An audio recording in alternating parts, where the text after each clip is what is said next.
Tilkimisiz, aslanmisiz, maymunmisiz, insonmisiz, yo qasdi balojonmisiz, kimligingiz bilan? Mana shunaqa biologik tomonlama o'g'il bola, lekin o'zi aslida qizlarga o'xshab ketayotgan bolalar nimalar orqasidan paydo bo'ladi deb o'ylaysiz?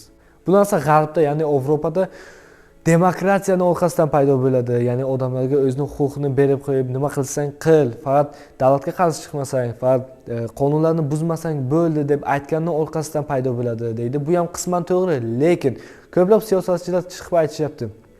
Bunaqa havorang bo'lib, bunaqa kamalak bayroqni tagidagi odamlarni demokratiyaga hech qanaqa aloqasi yo'q. Bu narsani demokratiyaga to'nkarish kerak emas deb chiqib aytishyapti. Bu ham qisman to'g'ri. Lekin bizni o'zimizni O'zbekistonda o'zbekchilik, musulmonlar ko'p davlatlardan bilib bo'lsak ham bizda ana shunaqalar ko'payayotgani juda achinarli holat. Bular nimadan? Yo uyida rus tilidagi rulni ayolga berib qo'ygan erkaklarning bu farzandi bo'ladi yoki vaqtcha otasi yo'q bularni.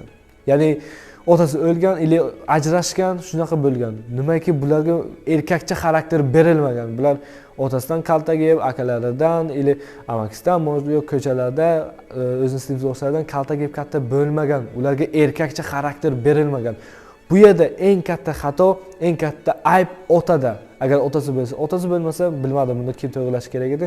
Yo amakisi, yo tog'asi, yo akasi bo'lsa, akasi bularni to'g'rilash kerak edi. Bu narsa yoshlarni ongini buzib ketaveradi. Biz-ku mayli, bizdan keyingilar, bizni ukalarimiz yoki bizni farzandlarimiz, o'g'il bola farzandlarimiz kimlarni ko'radi? Mana shunaqalarni ko'radi keyin. Shu uchun bularni taktika bilan yo'qotib tashlash kerak. Bularga mujikskiy xarakter berish kerak. Bularni olib zalga bir-ikki shug'ullantirib o'zlasak, agar keyingina yaxshi bo'lib ketishi mumkin.